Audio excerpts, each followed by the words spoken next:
Back to Hardball in our big Democratic debate. We've heard from the opinion makers and politicians about how President Obama should win re-election so far tonight. Let's shift the terrain to the media. How does the president win over the media, both the mainstream press and the netroots and bloggers who were so supportive of Obama in 2008? Joan Walsh is editor-at-large of Salon, and Clarence Page, the syndicated columnist with the great Chicago Tribune.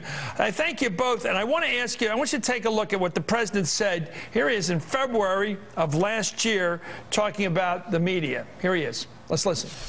If everybody here turned off your CNN, your Fox, just turn off the TV, MSNBC, blogs, and just go talk to folks out there instead of being in this echo chamber where the topic is constantly politics. It is much more difficult to get a conversation focused on how are we going to help people than a conversation about how is this going to help or hurt somebody politically. And that's part of what the American people are just sick of. So following along what the president said, let's find out how it will help or hurt people politically. Let's go to Joan Walsh to do exactly what the president doesn't want us to do, because it's a free country. We got the First Amendment. And I want to know whether this guy's running the right kind of campaign. I'd like to see a good election next time. I've always liked Obama. I hope he can get his act together. I'm not sure he will. Joan, what's the right way for him to win this election? Especially among the people that fight on this kind of a network, fight on other networks, fight in the blogosphere, fight through social media, and also the good old newspapers that we've grown up with. That war, I want to talk about that war. How's he win it? Well, I think he wins it like, you know, we're all voters, and some of us have opinions and get to talk about our opinions on TV. But, you know, the president gave some good advice there, even if it would destroy our businesses, and people aren't going to do it. But people should get out of their houses, and they should talk to their neighbors, and so should he. And I think that the more we do that, Chris, the more we realize that the American people support core democratic ideals.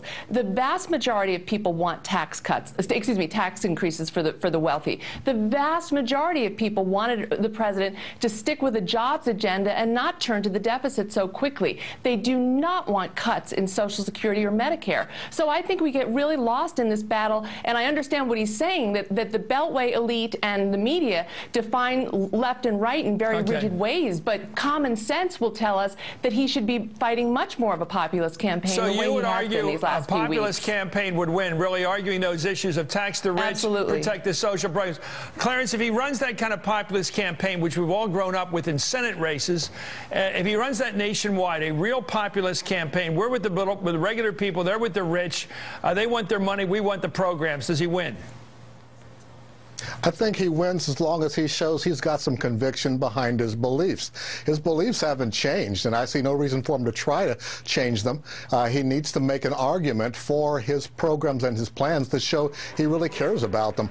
People back out here in the real America have been wondering. I mean, you know, there's a majority of people who elected him. There's a majority of people who want to believe in him and who wish him well, and a lot of them are feeling disappointed that he hasn't fought harder for the issues and the programs that he talked about back in 2008.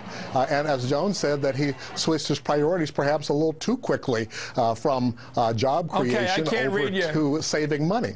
Okay, I'm reading you here. I thought you were going to make the moderate argument, the Mark Penn argument, the Eddie Rendell argument. He should get down the middle, be careful on taxes, push infrastructure, don't push taxes too much, it'll offend the rich. You're saying that Joan's right, that is the progressives. Okay, here we go with the definitions. We can play this game all night. I know. If the progressive side was such a popular side in this country, why do they have to keep changing their title, their name? If liberalism sold, it would still be called liberalism. This country has a built-in resentment against big government right now, and I want to win. How do you win the argument being for it? That's the tricky question. How does this pro-government, that's not the real America, Chris.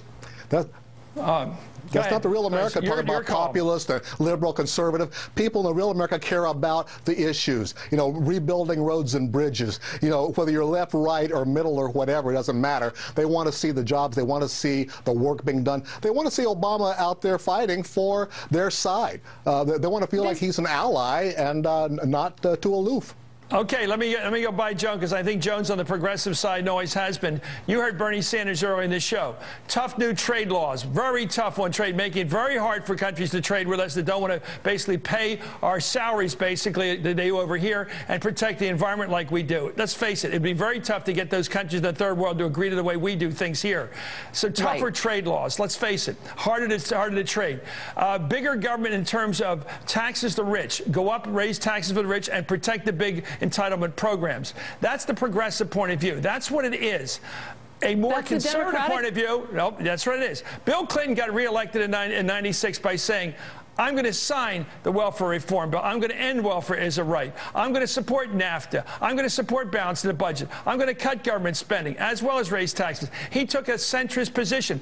I thought Clarence was going to come on tonight, and that's what I thought you said you were going to do, and back the Bill Clinton approach, not the populist approach. I'm going to back to Clarence. What is your position, sir? I need to know you first. I know where you are, Joan. Where are you, Clarence? Are you with Bill Clinton? Are you for Bill running? Clinton was a populist? Why are we, Clarence? When Bill Clinton said we're going to end welfare as we know it. Okay, let's get back to your business. When they write the election report after the 2012 election, and they said the president won by going to the center, or the president won by going to the left and pushing a very populist agenda, what will be the winning headline? That's all I'm at. Let's go to our business reporting on this. Let's use the usual English language. Will he be perceived as going successfully to the left or successfully to the center? Chris, you know as well as I do, the same event happens. You get 5 different headlines and different angles. What will yours be? There's a lot of confusion. There's a lot of confusion over whether Obama has changed or not. A lot of folks thought he was more left than he was in 2008. I think he's more left than he is right now.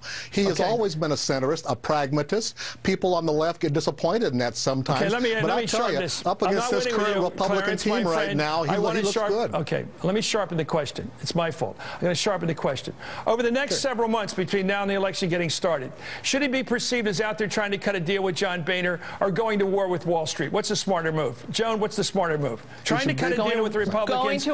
Going to war with Wall Street, definitely not trying to cut a deal with Republicans. Chris, 2 things. After the great debacle, after the debt ceiling compromise, even independents and Republican-leaning independents said he should have fought Republicans harder. People want a fighter. So compromise with Boehner, forget about it. The other thing I want to say about Bill Clinton, I got to divide the time. I'm sorry. Clarence, should he be seen trying to make friends with Republicans across the aisle, having beer lunches and all the other crap, or should he be going to war with the right? What should he be seen doing as he faces re-election? He should be seen as getting something done or trying to get something done. And if he fails, at least he'll be able to say he fought hard. Okay, trying to get out of the middle. Okay, there we got your position. Trying to cut a deal with Republicans. Thank you, John Walsh. Thank you, finally, Clarence Page, for sharpening this debate. And for those of you who are wondering why the White House looks pink tonight, it's because the White House is honoring, of course, National Breast Cancer Awareness Month, as it should be. Good for them. Up next.